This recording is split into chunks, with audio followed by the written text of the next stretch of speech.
Mis hermanos, un gran saludo. Vamos hoy a continuar estudiando la palabra de Dios poderosa aquí en el Evangelio de Juan, que creo que ha sido de gran edificación para cada uno de nosotros. Y acordémonos que estamos en el capítulo 13, una nueva etapa en nuestro estudio que de alguna manera reúne el preámbulo a lo que va a ser la muerte del Señor y su posterior resurrección. Y estábamos viendo en el capítulo 13 el gran ejemplo del Señor al humillarse delante de sus discípulos, lavando los pies de ellos, y cómo hay un mandato claro para nosotros en que hagamos e imitemos como el Señor nos ha dado ejemplo. Y terminábamos viendo un poquito todo lo que tiene que ver con cómo la humildad es contrastada con la traición de Judas. Entonces vamos a continuar hoy desde el versículo número 21 hasta el versículo número 30 y vamos a leerlo. Dice Juan en su Evangelio: habiendo dicho esto, se conmovió en espíritu y declaró y dijo: de cierto os digo que uno de vosotros me va a entregar. Entonces los discípulos se miraban unos a otros, dudando de quién hablaba. Y uno de sus discípulos, al cual Jesús amaba, estaba recostado al lado de Jesús.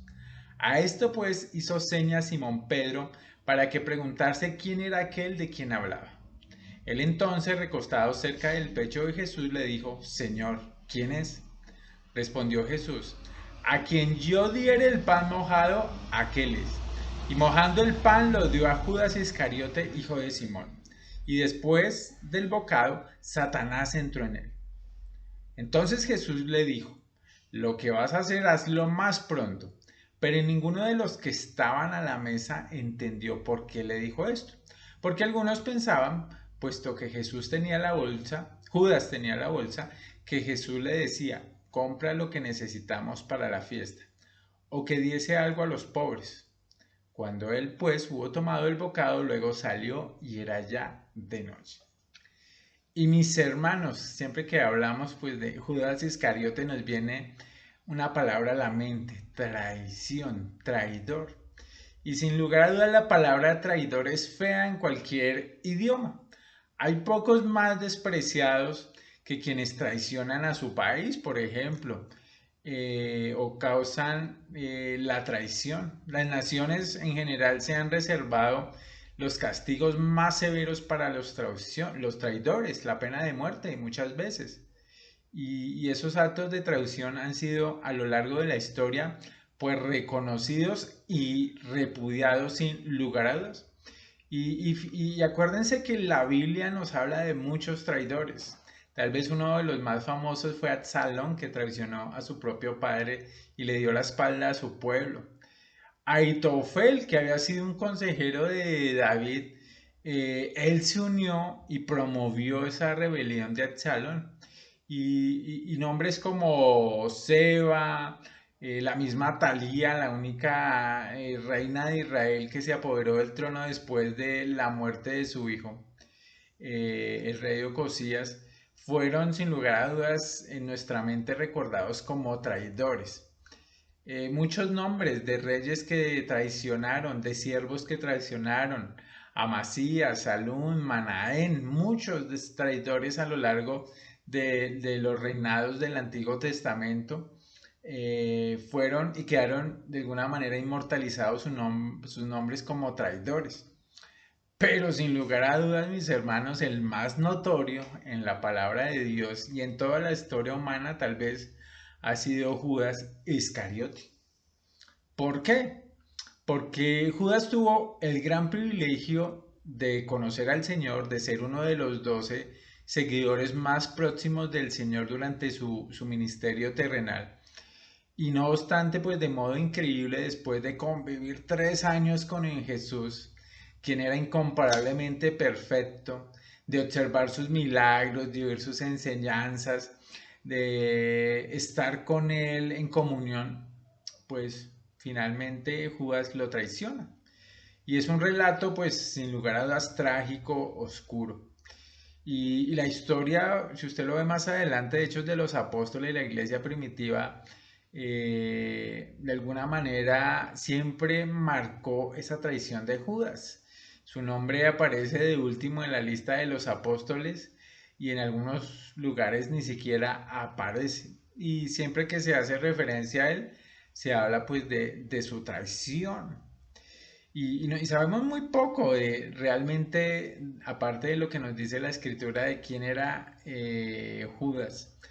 Era hijo de Simón y su nombre significaba hombre de Queriot. Seguramente Judas no era Galileo y era tal vez uno de los 12 que no era Galileo, aunque eso pues no parece haber sido un problema.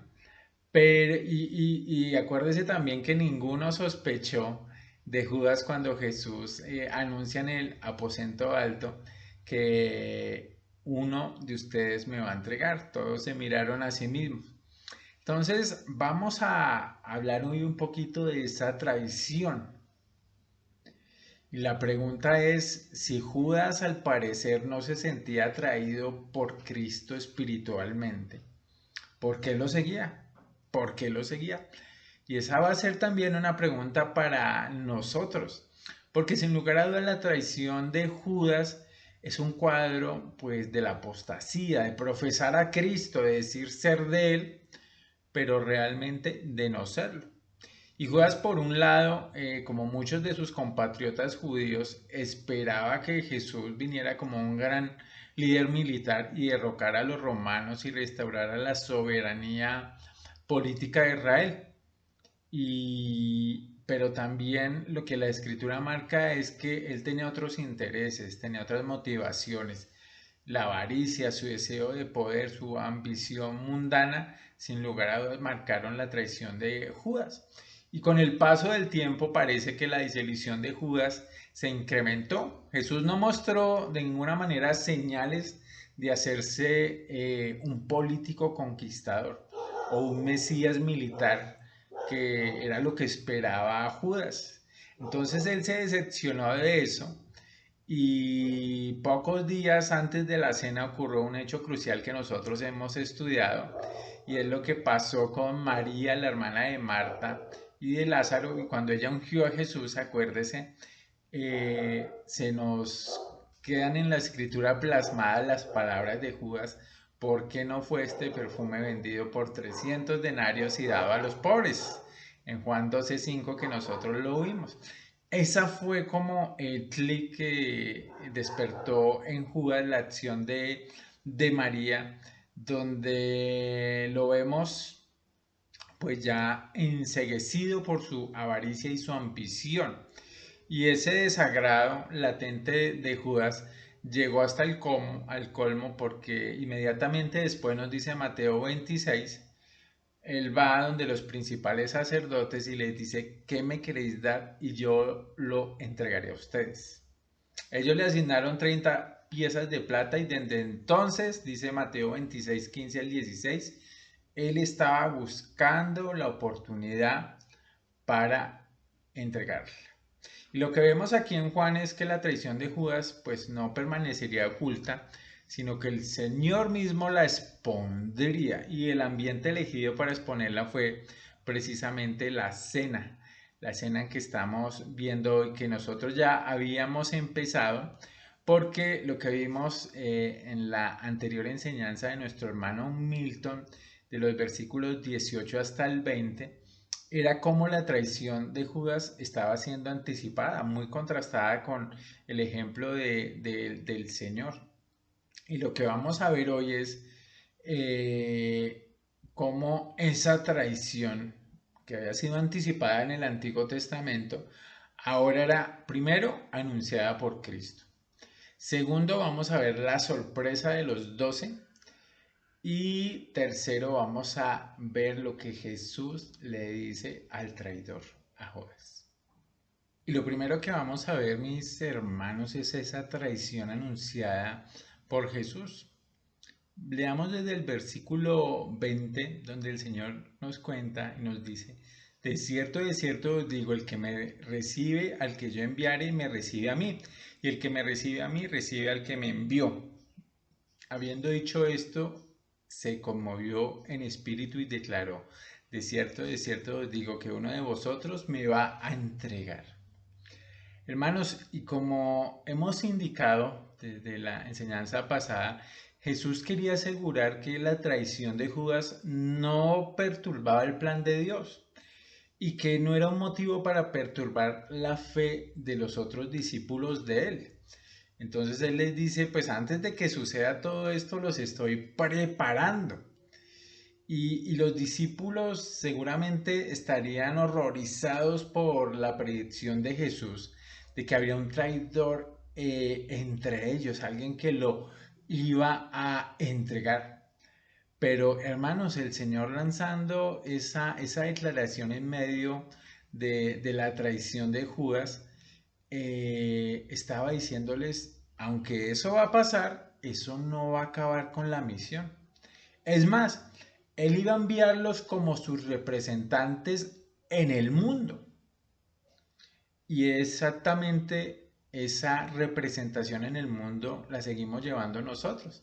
Pablo le recuerda a los corintios que en 2 de Corintios 5:20, diciendo, así que somos embajadores en nombre de Cristo, como si Dios rogase por medio de nosotros, o rogamos en el nombre de Cristo reconciliados con Dios.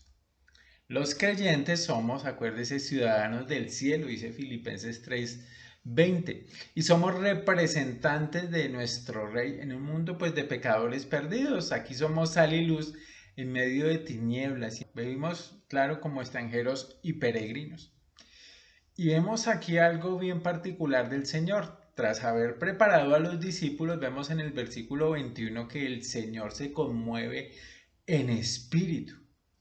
Y la palabra conmovió es una traducción de un verbo en el griego que se llama tarazo, se dice tarazo, una palabra muy fuerte que denota un miedo, una tristeza, un espanto, pues por todo lo que estaba pasando el Señor. Al Señor lo conmovían muchas cosas en relación con Judas. Y me llama la atención que el amor no correspondido de Judas. ¿Cuánto amor le mostraría el Señor a Judas?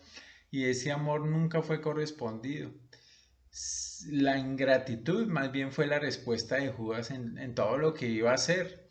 Finalmente al Señor lo conmovía que dentro de poco vamos a ver que Satanás iba a, de alguna manera, a someter a Judas y a poseerlo para llevarlo a hacer lo que iba a hacer.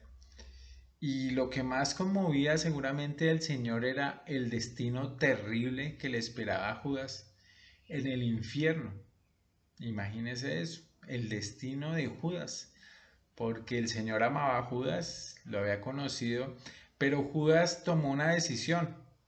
Judas, sin lugar a dudas, no fue un producto de un plan donde él era como un robot y cumpliría su papel. Judas realmente estaba dentro del plan de Dios, pero tuvo la libertad para arrepentirse, tuvo la libertad para hacer lo que él debía hacer, no fue atado. Entonces, mis hermanos, el Señor termina diciendo, uno de ustedes me va a entregar. Y lo segundo que vamos a ver, mis queridos hermanos, es la sorpresa de los 12. Porque nos dice desde el versículo 22 que los discípulos se miraban unos a otros dudando de quién hablaba. Y uno de sus discípulos, el cual Jesús amaba, estaba recostado al lado de Jesús. A este pues hizo señas Simón Pedro para que preguntase quién era aquel de quien hablaba. Él entonces, recostado cerca del pecho de Jesús, le dijo, Señor, ¿quién es? Hermanos, los discípulos están muy sorprendidos por el anuncio de Jesús. Pero ¿por qué están tan sorprendidos? Y imagínense lo que esa revelación impactaba a estos hombres. Ellos ya estaban de alguna manera desorientados porque el Señor venía diciendo que iba a sufrir, que iba a morir. Y esas categorías como que no encajaban dentro de los pensamientos de ellos. porque ellos tenían la convicción de que Jesús era el Mesías prometido. Pero igual esas referencias a la traición sin lugar a dudas los ponían a pensar, pero ¿qué está pasando? ¿Un traidor entre nosotros? ¿A quién se refiere? ¿Será uno de los 12? ¿Será alguien externo? ¿Qué quiere decir con todo eso? Y estarían como muy confundidos acerca de ese tema. Y estaban, acuérdese, solos con Jesús, con sus 12 discípulos, y sabían que tal vez era uno de ellos, entonces se les hacía muy extraño.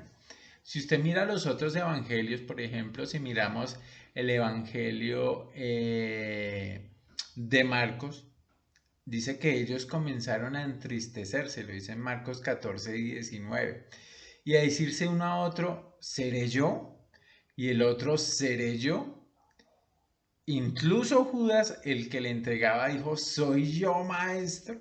Él ya sabía lo que iba a hacer, manteniendo de alguna manera su hipocresía engañosa hasta el final. Y por ejemplo, el Evangelio de Lucas añade, ellos comenzaron a discutir entre sí, Lucas 22-23, quién de ellos sería el que había de hacer esto. Los discípulos están muy confundidos y cuando leemos estos pasajes también de alguna manera creo que salimos muy confundidos porque ¿qué está pasando? Y como le comentaba hace un momento, hay aquí una verdad acerca pues del plan de Dios, porque nos dice que esto ya estaba anticipado el mismo Señor Jesús, y la responsabilidad del hombre. Pero hay un versículo que me parece que nos deja claro esto, en Lucas 22-22, si usted lo puede mirar, dice, a la verdad el Hijo del Hombre va según lo que está determinado. Y ahí vemos la soberanía de Dios. Pero hay de aquel hombre por quien es entregado. Ahí vemos la responsabilidad de Judas, que hasta el final de su vida, por la Biblia, vemos que tuvo oportunidad de arrepentirse. Porque hubo otro hombre, por no decir que todos los discípulos de alguna manera traicionaron a Jesús al abandonarlo, pero otro hombre como Pedro traicionó a Jesús haciendo algo de igual magnitud, tal vez de peor magnitud, que fue negar al Señor Jesús. Pero Pedro se arrepintió y fue restaurado. Lo vamos a ver por allá en Juan 21. Entonces, el Dios soberano, nos dice Efesios 1:11, que hace todas las cosas según el designio de su voluntad, usó los planes del corazón malvado de Judas para traer el bien pues de la redención y para sin lugar a dudas traer gloria a su propio nombre, mis hermanos, gloria a su propio nombre. Entonces los discípulos que están sorprendidos por esto también están dudando de su propio corazón. Tal vez seré yo el traidor y no me he dado cuenta o lo haré involuntariamente. Y dado que esos discípulos no tenían ni idea de quién podría ser el traidor, el Señor hasta ese momento que él conocía todo, no había dado indicios de eso. Y a pesar de la capacidad hipócrita de Judas, pues finalmente Pedro toma la iniciativa de averiguar, de preguntarle a Juan, el que estaba recostado al lado de Jesús, el cual Jesús amaba, pues lo sabemos que es Juan, ¿de a quién se estaba refiriendo? Porque yo creo que Pedro y el mismo Juan estaban dudosos de su propia fidelidad delante del Señor. Y mis hermanos, sin lugar a dudas es un gran ejemplo de que el que crea estar firme mire que no caiga. Y creo que debemos hacernos constantemente un examen de cómo estamos delante del Señor, porque es a veces muy fácil, como dicen popularmente, dormirse en los laureles y no estar vigilante, no estar velando, no estar atentos, no estar con los sentidos, dice Hebreos, bien ejercitados en el discernimiento del bien y del mal, a ver cómo estamos andando con el Señor. Y no solamente con lo que hacemos, sino dónde está puesto nuestro corazón. Porque aquí hay un hombre que aparentemente pudo engañar a todos, pero sin lugar a dudas no podía engañar a Dios. Y mis hermanos, lo tercero que vamos a ver es cómo El Señor se dirige al traidor, las palabras de Jesús al traidor.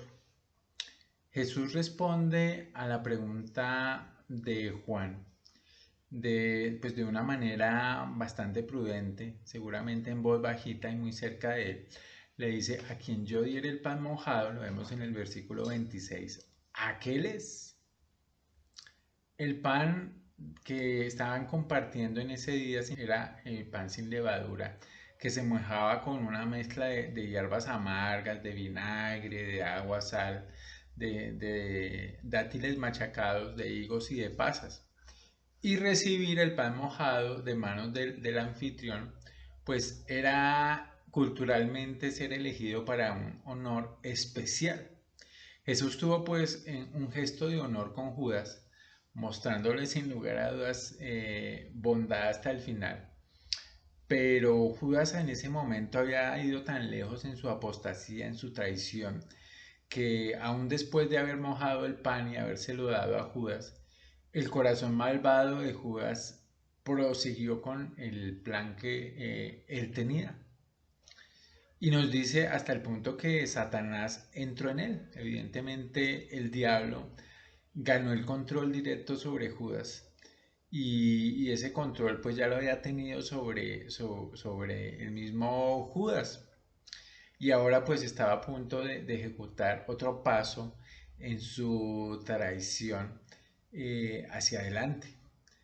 Y pues la misericordia del Señor dio paso a su propio juicio, entregándolo al mismo Judas en manos de Satanás, como también pues nos lo indica por allá en primera a los Corintios Pablo 5:5, de una persona que persistiendo en su pecado, la iglesia debería entregarlo a Satanás, dejarlo en el campo del enemigo.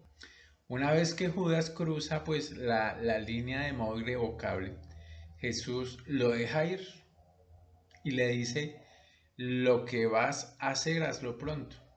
Y esta es una frase bien dura, mis hermanos. Pero, mis hermanos, lo que vemos aquí es que Jesús controlaba cada detalle de su muerte. Nosotros lo habíamos estudiado en Juan 10:18, acuérdese, el Señor ya lo había dicho: nadie me quita la vida, sino que yo de mí mismo la pongo. Tengo poder para ponerla y tengo poder para volverla a tomar. Este mandamiento recibí de mi Padre. Entonces, el Señor, en este momento en que se va a Judas, estaba a punto de instituir la Santa Cena. Y Judas pues no iba a ser tropiezo para eso. Y es más, dentro del plan del Señor estaba que Judas se fuera. Y esta prudencia nos la narra Juan, de que ninguno de los que estaban a la mesa entendió por qué le dijo esto a Judas. Unos pensaron que era que Judas tenía la bolsa y había sido enviado por Jesús a comprar algo necesario para la fiesta, o que tal vez había sido enviado a dar una ofrenda a alguna persona pobre en especial, algo que era tradicional en el día de la Pascua. Pero cuando Judas pues hubo tomado el bocado que Jesús le dio, pues el Señor lo dejó a su propia voluntad y él salió pues a buscar a las personas que posteriormente en el Monte de los Olivos irían a buscar para arrestar a Jesús. Y termina el versículo número 30 diciendo que todo esto sucedió de noche. Hay un significado de que la oscuridad había descendido lentamente sobre Jerusalén y todo se estaba preparando para lo que sería el arresto y el sacrificio del Señor Jesucristo en la cruz. Y mis hermanos, quiero terminar esto viendo varias lecciones que este relato de la traición de Judas nos está enseñando. La primera de ellas es que, mis hermanos, Judas es el mayor ejemplo en la historia de una oportunidad perdida, de un privilegio desperdiciado.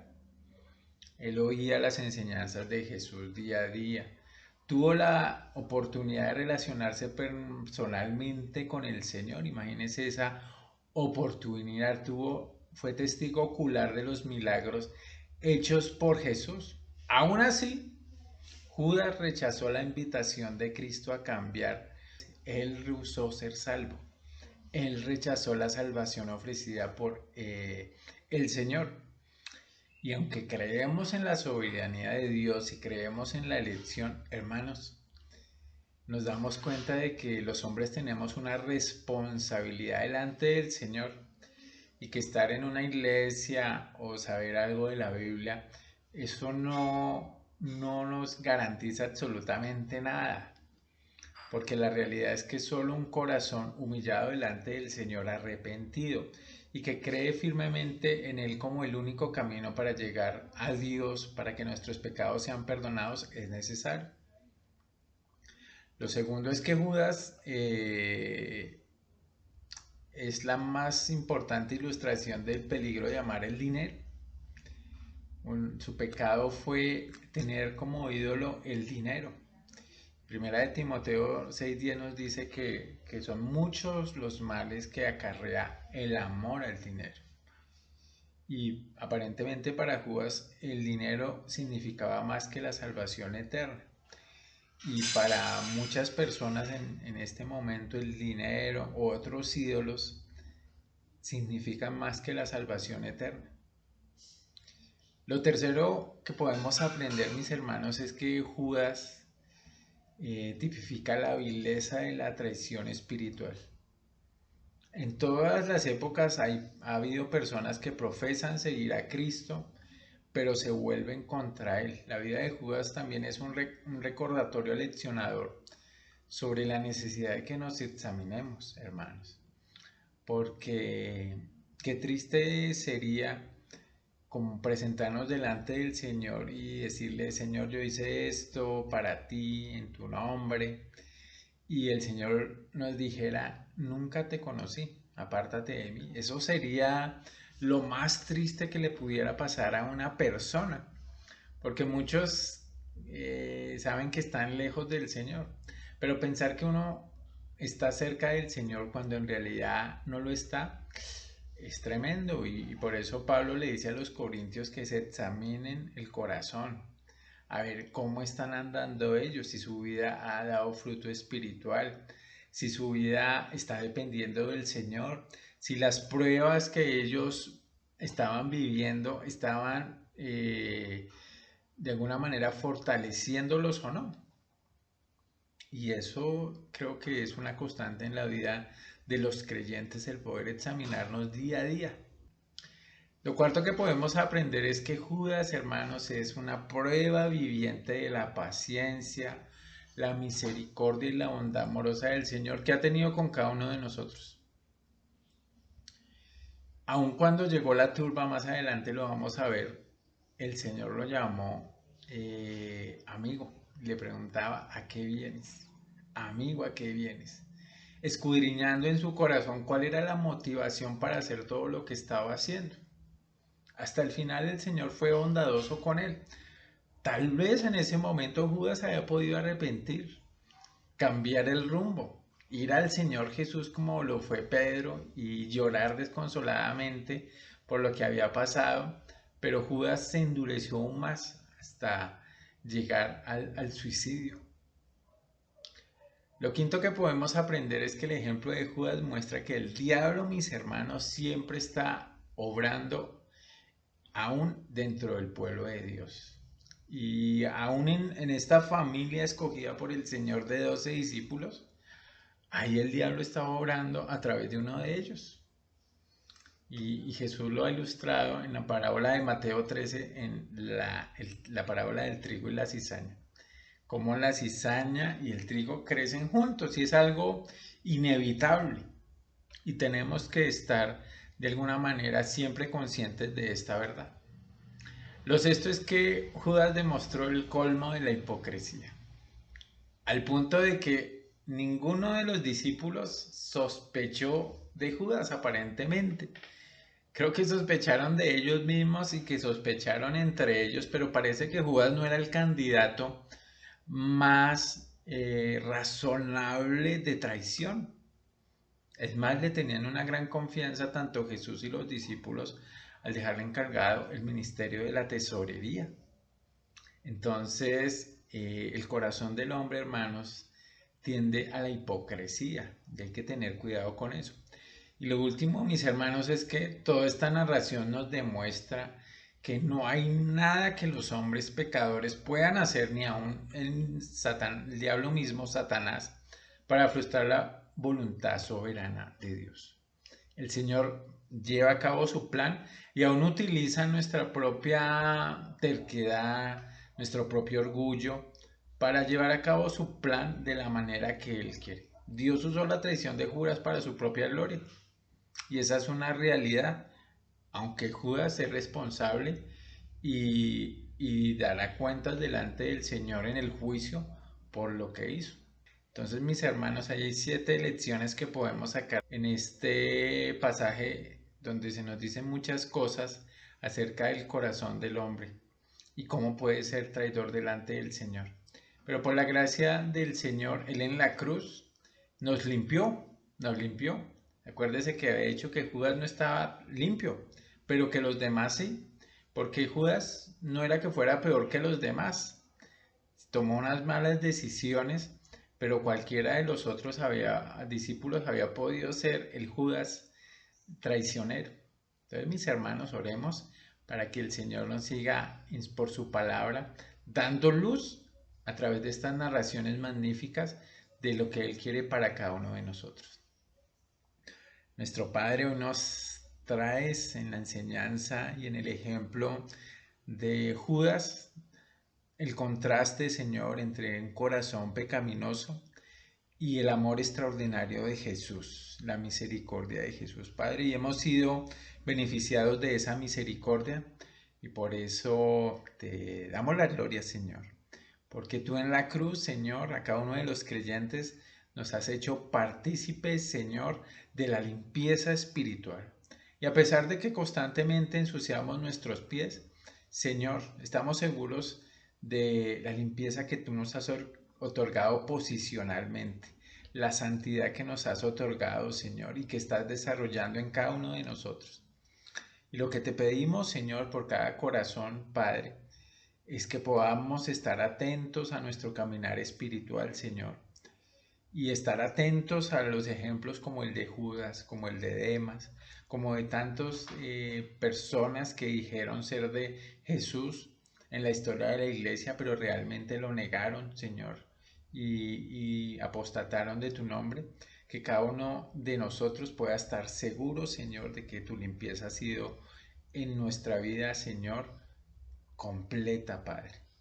Y que tu mano poderosa, Señor, examine cada día nuestro corazón para ver cómo estamos delante de ti, Padre. Te damos muchas gracias por este tiempo que nos regalas en el nombre de Jesús. Amén. Mis hermanos, pues espero poder encontrarnos en la reunión del viernes, que sea la mano del Señor poderosa guiándonos para compartir sobre este tema. Un abrazo para todos, chao.